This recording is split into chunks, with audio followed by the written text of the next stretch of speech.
C'est l'histoire d'un lionceau qui vivait avec sa mère. Un jour, cette dernière mourut et le lionceau était contraint de fuir, laissant ainsi derrière lui le cadavre de sa pauvre mère. Heureusement pour lui, il tomba sur un groupement d'antilopes. Les antilopes ne l'avaient pas rejeté comme il ne représentait aucun danger pour ceux-ci. Il faisait à présent partie du groupement, marchait avec eux et s'assimilait maintenant aux antilopes.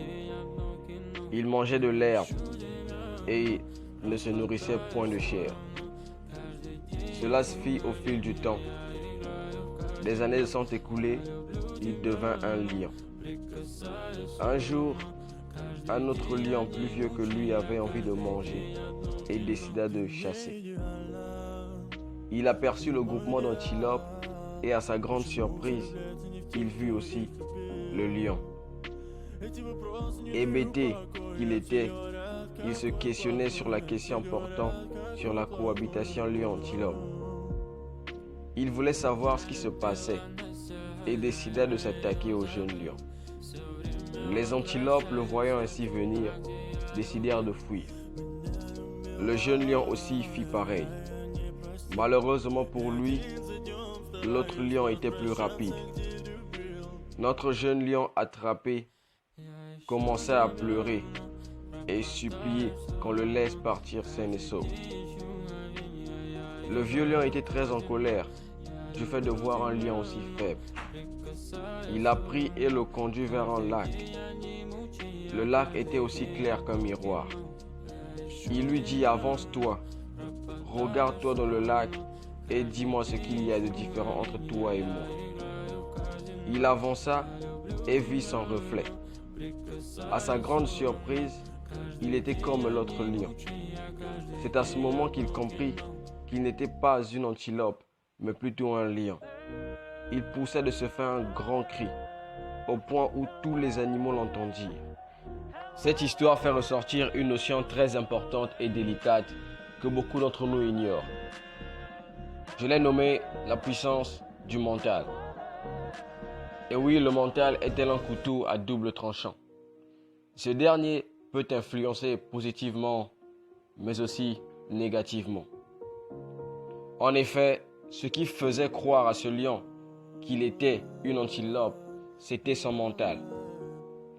Si bien que ce mental l'a fait oublier sa véritable identité. Alors, combien d'entre nous sont sous l'emprise de la puissance négative du mental? Combien d'entre nous ont oublié leur véritable nature? Combien d'entre nous sont des lions mais croient des antilopes? Combien d'entre nous ont perdu leur caractère parce qu'ils ont traîné avec les mauvaises personnes? Beaucoup de personnes n'avancent plus parce qu'elles ont fait le mauvais choix qui est celui de traîner avec les mauvaises personnes. Le plus triste dans tout cela, c'est que ces personnes, tout comme le lion, ne se rendent pas compte. Elles n'ont même plus l'idée de qui elles étaient avant. Vous voyez les chiffres? Nous avons les chiffres de 0 à 9. Et même si on le voulait, 0 ne sera jamais 1 ne sera jamais 2. Vice versa, 9 ne sera jamais 8.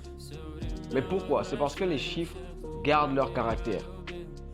Il y a une citation que j'aime par-dessus tout en anglais. Birds of a feather flock together. Ce qui veut dire qui se ressemble s'assemble. Le lion n'allait pas perdre son caractère s'il avait traîné avec ses semblables. Tu es une personne optimiste, mais que fais-tu avec celles qui ne le sont pas? Que fais-tu avec des personnes cyniques? Que fais-tu avec celles qui sont négatives? Les personnes négatives te pollueront. Elles feront de toi leur semblable, tout comme les antilopes ont fait du lion leur semblable. Les antilopes n'ont donné au lion que ce qu'elles pouvaient, de l'herbe.